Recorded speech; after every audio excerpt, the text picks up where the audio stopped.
can see right through you. You seem like the type to love 'em and leave 'em and disappear right after the song. So give me the night.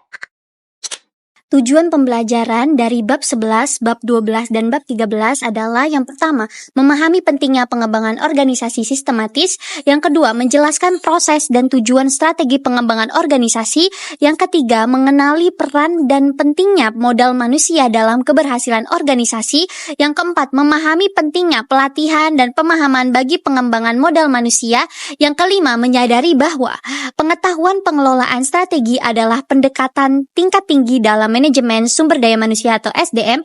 Yang keenam, mengenali pengelolaan strategi sebagai isu strategis bagi organisasi. Dan yang ketujuh, mengerti aspek penting dalam manajemen perubahan budaya untuk mendukung strategi organisasi. Baiklah, yang pertama di sini akan membahas chapter 11 yang berjudul Organization Development Strategy, yang disingkat OD, ialah pendekatan sistematis untuk meningkatkan kapabilitas organisasi dengan fokus bagaimana proses diselesaikan untuk mencapai hasil yang diinginkan.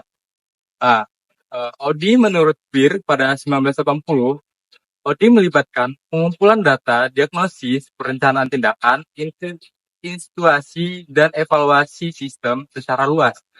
Selanjutnya, menurut CIPD pada 2010, pendekatan yang terencana dan sistematis untuk meningkatkan kinerja organisasi melalui keterlibatan orang-orangnya. Selanjutnya ialah perkembangan OD, yang dimana perkembangannya berasal dari konsep ilmu perilaku yang berkaitan dengan studi perilaku manusia. Selanjutnya, dalam perkembangannya, fokus bergeser ke aktivitas perbuatan budaya dan organisasi. Dan kemudian, menjadi lebih strategis dengan pendekatan berorientasi bisnis seperti kerja cerdas atau smart working. Kegiatan pengembangan organisasi. Terdapat beberapa kegiatan pengembangan organisasi yang dapat digunakan untuk meningkatkan kinerja dan efektivitas organisasi secara keseluruhan. Yang pertama, model bisnis inovasi. Proses mengembangkan atau mengubah model bisnis adalah kunci untuk memahami dan mengatasi tantangan bisnis yang ada. Dengan merancang intervensi yang praktis berdasarkan pemahaman tentang model bisnis, organisasi dapat meningkatkan adaptasi terhadap perubahan pasar dan persaingan. Yang kedua, perubahan budaya. Mengubah budaya organisasi dalam nilai, norma, dan keyakinan adalah langkah krusial untuk memastikan bahwa organisasi dapat beradaptasi dengan lingkungan yang berubah.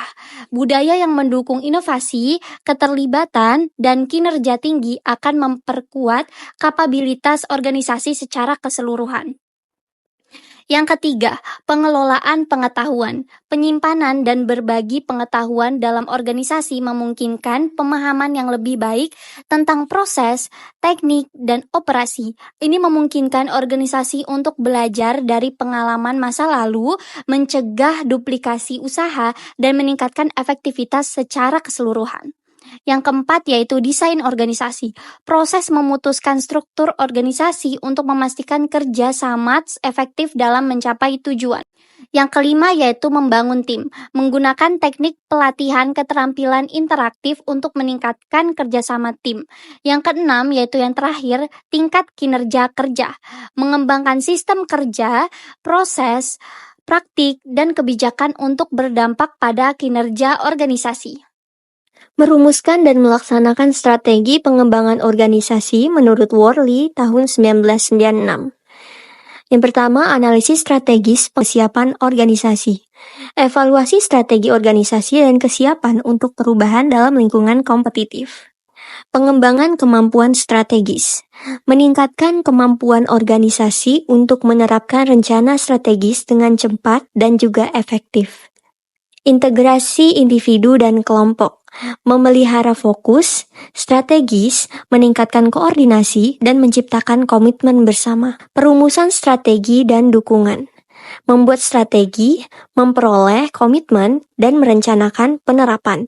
Implementasi rencana perubahan, memanfaatkan pengetahuan motivasi dan dinamika kelompok untuk menangani masalah dalam perubahan. Perubahan budaya. Penerapan strategi pengembangan organisasi sering melibatkan program perubahan budaya yang bertujuan untuk memastikan kesadaran anggota organisasi akan dampak perubahan. Namun, perubahan budaya sering menimbulkan tantangan karena nilai-nilai yang tertanam kuat. Untuk mengatasi hal ini, langkah-langkah analisis, diagnosa, dan definisi budaya yang diinginkan sangat diperlukan.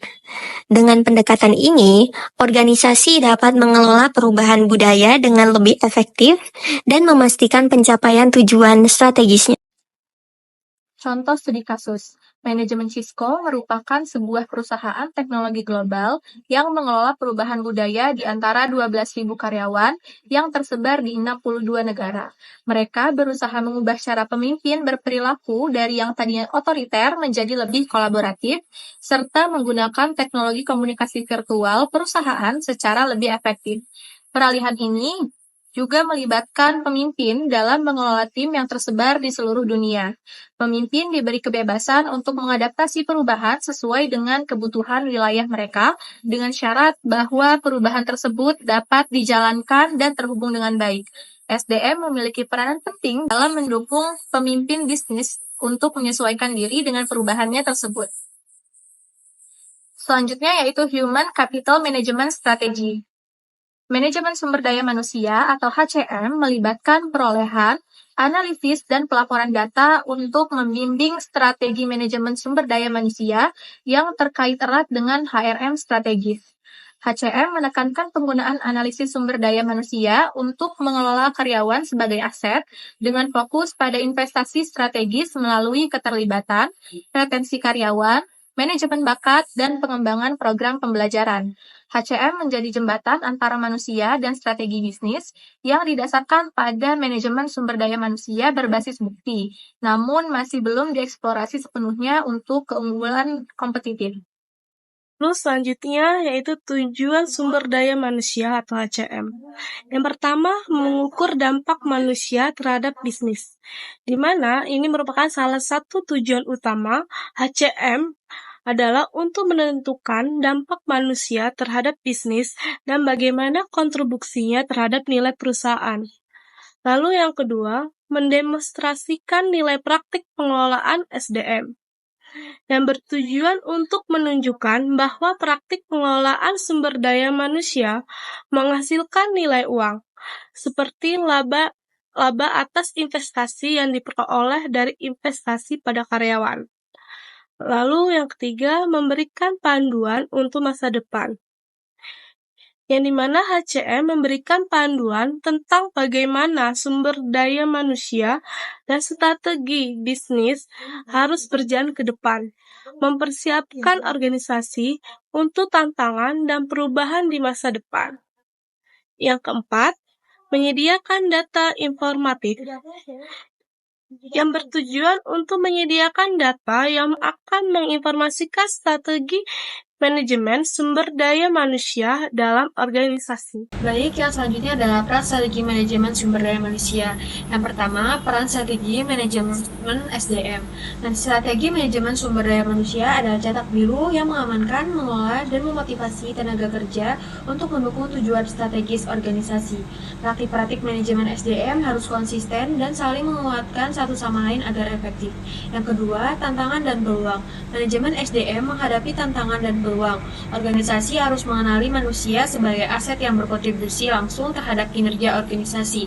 Tantangan meliputi pengembangan keterampilan untuk mengidentifikasi, menganalisis, dan mengomunikasi kontribusi karyawan, serta memastikan pengakuan terhadap kontribusi tersebut dalam pengambilan keputusan bisnis. Yang ketiga, perencanaan penggunaan metrik SDM. Strategi manajemen SDM melibatkan perencanaan penggunaan metrik sumber daya manusia untuk memahami faktor-faktor yang mempengaruhi karyawan secara langsung. Metrik ini membantu manajemen memahami dan mengidentifikasi area-area di mana manajemen staf efektif diperlakukan, serta menyerancang program pengembangan manajemen untuk mengatasi masalah tersebut. Kaitan antara HCM dan strategi bisnis. Hubungan erat antara HCM dan strategi bisnis. HCM dan strategi bisnis saling berkaitan erat. Pendekatan HCM memberikan panduan mengenai sumber daya manusia dan strategi bisnis. Ini mencakup hubungan praktik SDM yang baik dengan manajemen strategi, serta mengartikulasikan nilai dan kontribusi karyawan dalam konteks strategi bisnis secara keseluruhan. Proporsi HCM tentang hubungan nilai. Proporsi HCM menekankan hubungan dan aliran nilai antara strategi, analisis statistik, dan pemangku kepentingan utama. Namun, tantangannya adalah menentukan tautan yang konkret dan cara membuatnya berfungsi secara efektif dalam praktik bisnis. Penilaian dampak dan implikasi strategi, salah satu cara untuk menentukan kaitan ini adalah dengan menggunakan penilaian HCM tentang dampak praktik pengelolaan sumber daya manusia terhadap kinerja. Cara lainnya adalah dengan menganalisis implikasi strategi sumber daya manusia terhadap kinerja manusia dan bisnis secara lebih rinci, serta menentukan aktivitas pendukung dan data pendukung yang diperlukan. Slide selanjutnya, studi kasus penggunaan ukuran HCM di standar Carter-Bank. Standar Carter-Bank memulai pada tingkat strategis ketika merancang langkah-langkah HCM. Titik awal mereka dalam mengembangkan metrik adalah identifikasi faktor-faktor yang mempengaruhi pencapaian strategi bisnis. Selanjutnya, Bank Dunia memaparkan serangkaian pertanyaan yang dirancang untuk memberikan informasi mengenai kemajuan dalam mengatasi faktor-faktor yang mempengaruhi masyarakat ini. Bank telah menghindari pelaporan berdasarkan data yang tersedia, namun tidak menjawab pertanyaan bisnis strategis yang telah diidentifikasi. Selanjutnya, kami akan menjelaskan mengenai chapter 13, yaitu Knowledge Management Strategy atau proses manajemen pengetahuan. Jadi, apa sih definisi dari Knowledge Management Strategy atau manajemen pengetahuan? Nah, manajemen pengetahuan adalah proses menciptakan, memperoleh, menangkap, berbagi, dan menggunakan pengetahuan untuk meningkatkan pembelajaran dan kinerja dalam organisasi, menekankan pengembangan pengetahuan khusus perusahaan, dan pembelajaran organisasi.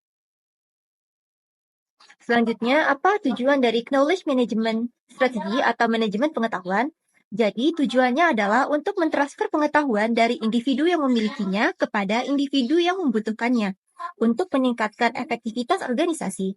Ini melibatkan penyimpanan dan berbagi pengetahuan, kebijaksanaan dan pemahaman tentang proses, lalu teknik dan operasi organisasi.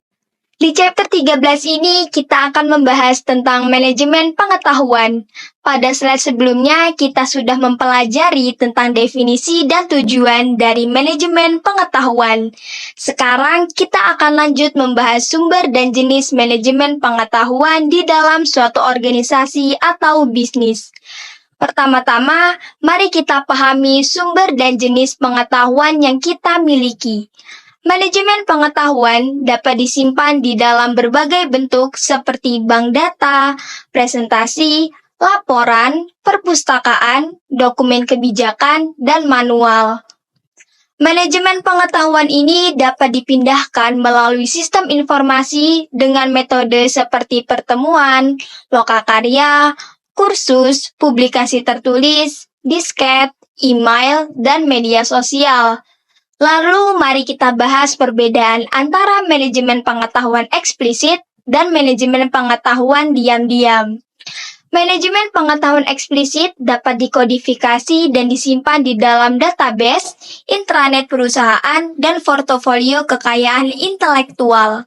Sementara itu, manajemen pengetahuan diam-diam ada di dalam pikiran manusia, sulit diartikulasikan secara tertulis dan diperoleh melalui pengalaman pribadi. Tantangan utama dalam manajemen pengetahuan adalah mengubah pengetahuan tacit menjadi pengetahuan yang eksplisit. Dengan memahami hal ini, kita akan dapat lebih efektif dalam memanfaatkan dan mengelola pengetahuan di organisasi atau bisnis yang kita miliki. Oke, selanjutnya kita akan menjelaskan tentang dua pendekatan untuk mengembangkan strategi manajemen pengetahuan.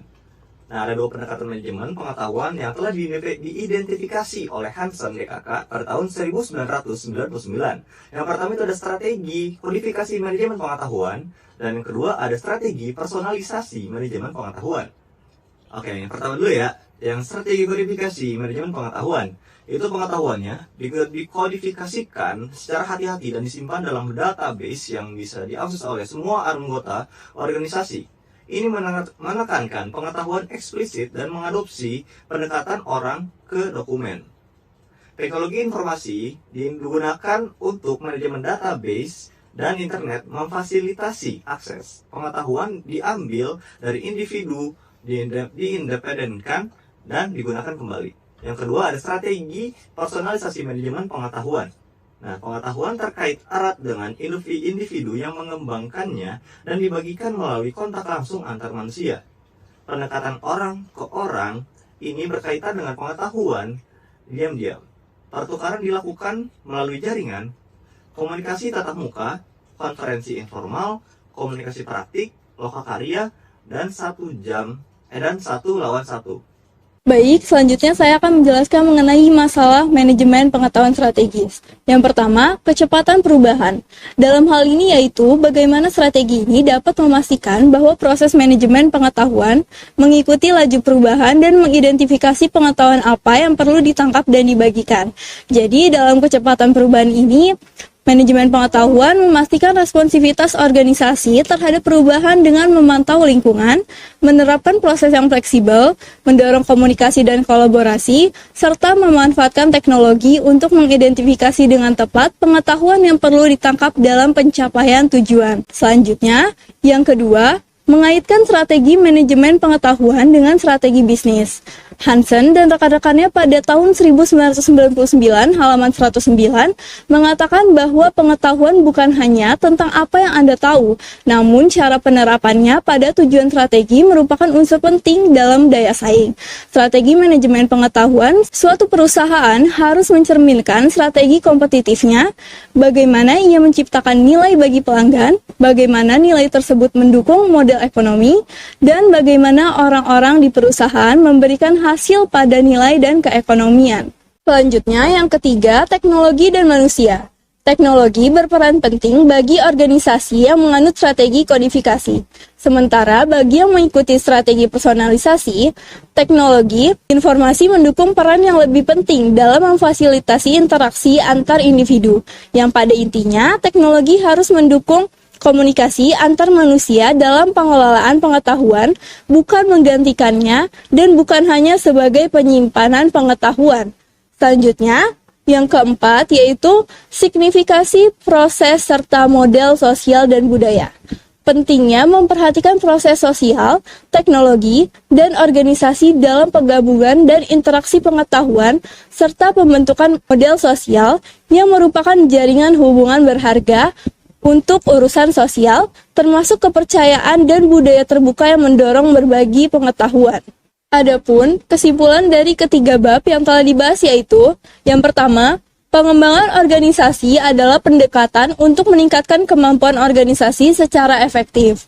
Sifat strategisnya tergantung pada peran dalam implementasi. Ini melibatkan pengetahuan tujuan terkait perubahan sistem dan kinerja organisasi, serta bisa memerlukan program manajemen perubahan budaya. Yang kedua, manajemen sumber daya manusia atau HCM melibatkan perolehan dan analisis, serta pelaporan data untuk menginformasikan pengelolaan sumber daya manusia yang bernilai tambah, serta menganalisis bagaimana kebijakan dan praktik organisasi menciptakan nilai. Dan selanjutnya yang ketiga yaitu manajemen pengetahuan melibatkan transformasi sumber daya pengetahuan dalam organisasi untuk meningkatkan pembelajaran dan kinerja. Tujuannya mentransfer pengetahuan untuk meningkatkan efektivitas organisasi dengan strategi untuk menangkap dan mendistribusikan keahlian kolektif atau bersama. Sekian dari kelompok 6, terima kasih. Wassalamualaikum warahmatullahi wabarakatuh. Minal aidin wal faizin, mohon maaf lahir dan batin.